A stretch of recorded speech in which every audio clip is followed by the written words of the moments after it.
Johns Hopkins releases a new study. Lockdowns, school closures, and limiting gatherings only reduce COVID mortality by 0.2% at enormous economic and social costs, the study finds. Now, that headline might seem striking to you, but as I said, there's some caveats to this. A meta-analysis of 24 studies that found that COVID lockdown restrictions caused just 0.2% reduction in virus deaths. Economists. I mean, if like somebody is telling me specifically that they want to be referred to as a her, that's different. But just being just using they, to refer to somebody, I don't understand how that would be a transphobic slur. Referring to somebody as they when they have asked you to refer to them as a she, I could see that being transphobic, but just like in the not knowing. Yeah, we haven't done lockdowns for the last 15 months, and even when we did do a lockdown, we didn't even lock down half of the economy. But we're going to get into all the different problems with this so-called study. The original coronavirus lockdowns had little to no effect on pandemic death tolls in the US, UK, and Europe. A controversial report suggests economists who carried out a meta-analysis found draconian restrictions imposed in the spring. Like, look at the way it's framed. Draconian restrictions, including stay-at-home orders, compulsory masks, and social distancing, only reduced COVID mortality by 0.2%. They warned that lockdowns caused enormous economic and social costs and concluded they were ill-founded and should be rejected as a pandemic policy instrument going forward. The review, led by a Johns Hopkins University professor, argued that border closures had virtually zero effect on COVID mortality, reducing deaths by just 0.1%. However, closing non-essential shops was found to be the most effective intervention, leading to a 10.6% drop in virus fatality. Their report, which has not been peer-reviewed, said that this was probably due to shutting pubs and restaurants where alcohol is consumed. School closures were linked to a smaller 4.4% decrease. Researchers who deal in the field of economics, rather than medicine or public health, originally identified 18,000 global studies into lockdowns, which they claim had to be withheld due to just 24 to answer their research questions. Critics have accused them of cherry-picking studies to suit their narrative and have raised doubts about the biases of the authors who have been vocal about lockdowns and vaccine mandates on social media. I happen to have data from Johns Hopkins University right here. Now, if you'll notice, death per 100,000 citizens, the countries with the least restrictions, the ones with the highest death rates. You get down to Australia, which probably had the most restrictions on this list. 3,000 deaths per 100,000. This is recent. I just looked this up the other day. This is January 25th of this year. I want to be on top of things. So,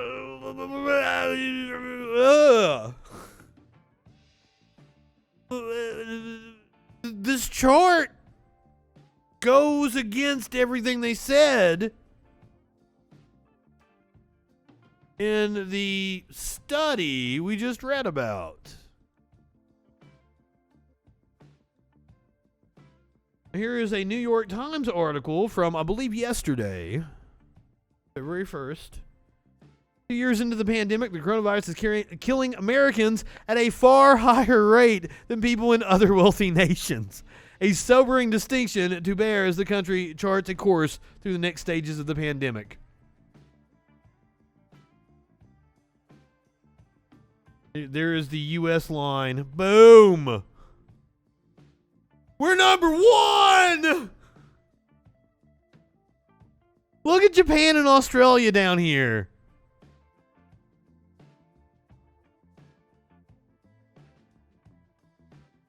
Cumulative deaths during the Omicron wave. During the Omicron wave, the United States far outpassed everybody. America! Fuck yeah! The ballooning death toll has defied the hopes of many Americans that the less severe Omicron variant would spare the United States the pain of past waves. Deaths have now surpassed the worst days of the autumn surge of the Delta variant and are more than 2/3 as high as the record tolls of last winter when vaccines were largely unavailable. Shit! I didn't get the fucking article that I wanted to get. There have been more people die of COVID in the United States than have been murdered in this country since 1976. You see right-wingers talking about violent crime all day long, all over Fox News. More people have died of COVID than everyone that has been murdered in the United States since 1976.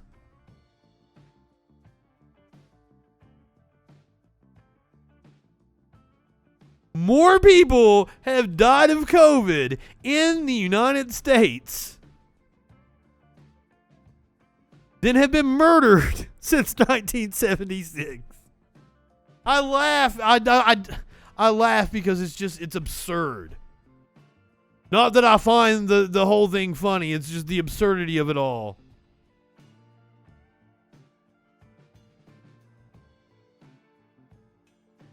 Okay, here's the thing, is we know that the number is an undercount. Because if you look at the average deaths for a year, like we far exceeded the average deaths.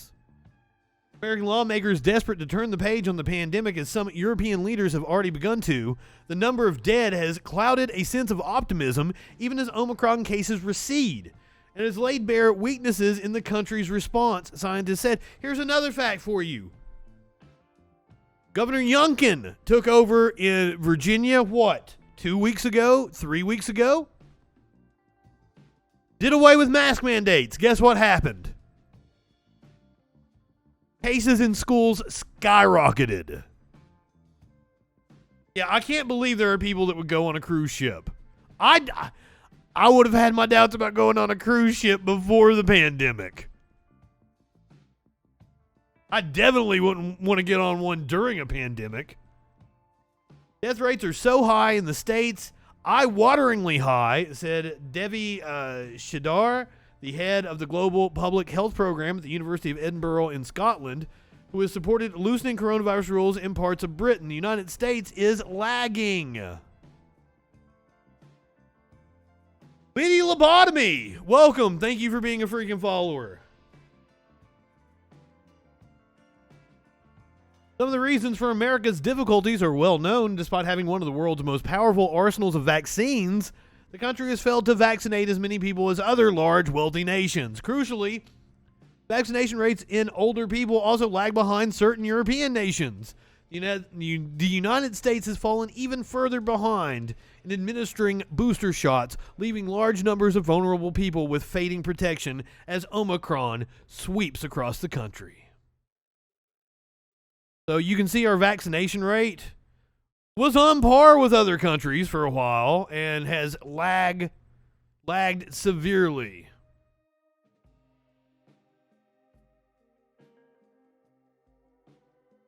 Oh, God. I'd not seen the thing about Florida, considering that kids are going to be truant. They isolate following a positive. DeSantis and that whack job Surgeon General he appointed down there. We did a piece last week with him just like spewing misinformation. It's insane. Meanwhile, the aid that we saw to combat COVID, went to the wealthy. All that COVID aid included $366 billion. $366 billion just shoveled towards wealthy people. Congress is getting better at heading off devastating recessions, yet the gusher of stimulus money Congress provided to offset the COVID recession during the last 2 years included hundreds of billions of dollars for wealthy Americans, with little benefit to the ordinary workers the money was supposed to help. That's another thing. Those PPP loans, with the vast majority of them have been forgiven, and you're telling me you can't forgive student loans. Fuck all the way off. New research by MIT economist David Autor and 9 others finds that the Paycheck Protection Program, an $800 billion aid package Congress passed in March of 2020, was one of the costliest but least effective congressional efforts to combat the COVID recession. The PPP was supposed to help workers by keeping their employers afloat. Low-interest loans were available to nearly every U.S. business with 500 workers or fewer. The money was for keeping workers on the payroll, hiring back laid-off workers, and otherwise keeping the lights on. Most of those loans are likely to be forgiven under the terms Congress established when it passed the program. PPP did help hasten the end of the COVID recession in 2020. The Autor research found that the program preserved nearly 3 million jobs in the second quarter of 2020 and a small number of jobs in ensuing quarters. It also aided the financial system by allowing smaller businesses to continue making payments for mortgages, equipment, and supplies. But the Autor research also found that the distribution of Paycheck Protection Program loans overwhelmingly accrued to high-income households, several of which then went and stormed the Capitol, because the money went principally to business owners and shareholders, who tend to be wealthy. Some of that money made its way to workers, but much of it didn't. An outcome that could change the way Congress structures fiscal stimulus in the future. As if they didn't learn their lesson in the 2008 crash. They bailed out the banks, and they let the recession ravage normal people. There were people in the Obama administration advocating for giving the money directly to the people. Dip, I thought you were going to say 2 words, Golden Corral. I'm like, no, I'm saving that one for Friday. Stories about people fighting over steak. That is something I need Sparkle's input on. If you don't know what I'm talking about, tune in Friday for the Friday Night Freak Show. Oh, fuck. The Autor research traced $510 billion in PPP loans the government issued in 2020 and found that only $144 billion made its way to the bottom 80% of earners. Only $144 billion. I can't imagine that Golden Corral has the best steak. I don't eat at no fucking Golden Corral. But apparently some people got really upset. Maybe they were chanting "Let's go Brandon" at the same time too, because they're blaming Biden for the lack of steak in this country. But hey.